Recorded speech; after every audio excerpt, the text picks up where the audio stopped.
Việt Nguyễn mến chào cô chú, anh chị em và các bạn. Ăn đậu bắp tới mấy chục năm rồi, mà hôm nay mình mới phát hiện ra một cái cách luộc đậu bắp không bị nhớt là thứ nhất. Thứ hai là cái trái đậu bắp xanh rì luôn, mình có để bao nhiêu lâu thì nó vẫn xanh, không có bị đen. Nếu cô chú anh chị em mình thấy thích thì cùng Việt Nguyễn vào bếp thực hiện cách làm nè. Trước tiên thì bây giờ sẽ đi rửa cái phần đậu bắp này.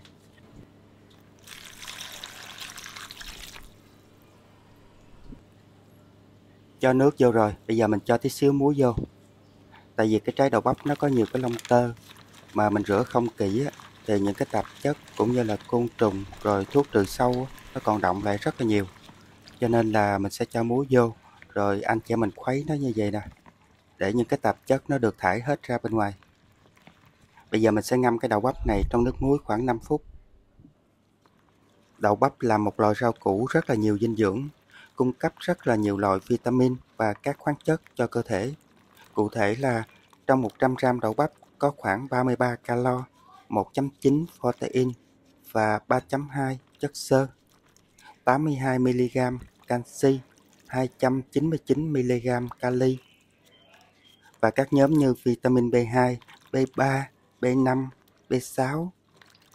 Đậu bắp cũng chứa rất là nhiều khoáng chất như sắt, magie và cùng các vitamin C, vitamin K, vitamin A và các chất chống oxy hóa.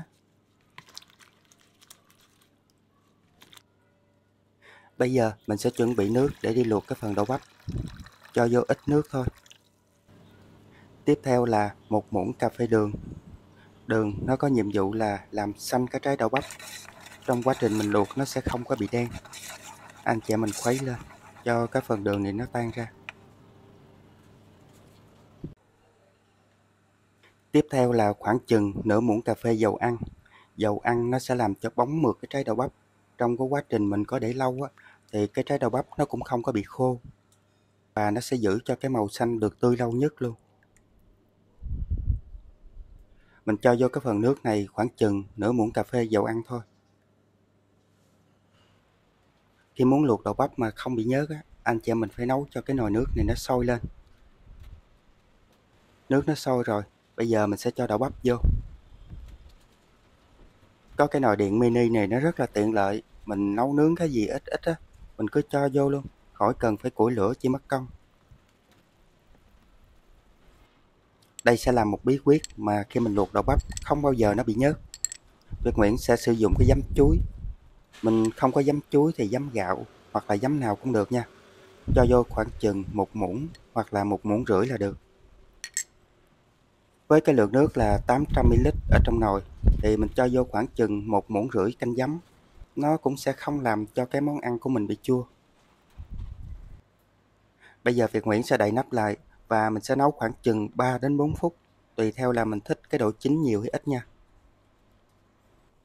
Vì là mình sử dụng cái nồi điện, lửa nó cũng không có lớn, cho nên là Việt Nguyễn luộc 4 phút. Nếu như anh chị mình luộc bằng bếp ga thì Việt Nguyễn nghĩ là khoảng 3 phút thôi. Để cái trái đậu bắp trong quá trình mình luộc xong nó không bị khô là thứ nhất. Thứ hai là cái trái đậu bắp lúc nào nó cũng tươi. Anh chị mình sẽ vớt nó qua một cái tô nước. Mình ngâm khoảng chừng 1 đến 2 phút thôi. Khi sau cái trái đậu bắp nó giòn mà nó lại không có bị đen nữa. Mình ngâm ở trong nước được 2 phút rồi. Bây giờ sẽ vớt ra. Lúc này anh chị mình có thể thấy cái trái đậu bắp nè, nó xanh rì luôn, rất là tươi. Trái đậu bắp nó xanh rì, nó còn đẹp hơn là cái lúc mình chưa luộc luôn. Với cái cách luộc đậu bắp này thì trái đậu bắp bảo đảm luôn, không bao giờ bị nhớt. Trái đậu bắp lúc này đã chín rồi, thì bây giờ mình sẽ cắt bỏ cái phần cuống nè. Không thấy miếng nhớt nào luôn. Cái phần chớp ở bên trên mình cũng cắt bỏ luôn. Để Việt Nguyễn cắt ra làm đôi nè. Anh chị mình thấy không có miếng nhớt nào hết luôn. Cắt đôi rồi, bây giờ mình sẽ cắt bỏ cái phần cuống rồi sẽ xé ra làm hai. Cô chú anh chị mình thấy cái trái đậu bắp nè, rất là ngon luôn. Khi mình xé ra không thấy nhớt luôn.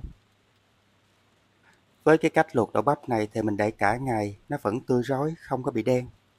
Và video hôm nay Việt Nguyễn chia sẻ đến đây cũng tạm kết thúc. Mến chúc tất cả các bạn và gia đình thật nhiều sức khỏe và bình an. Xin chào và hẹn gặp lại tất cả các bạn ở video kỳ tới. Không thấy miếng nhớt nào luôn, nhìn ngon ghê chưa?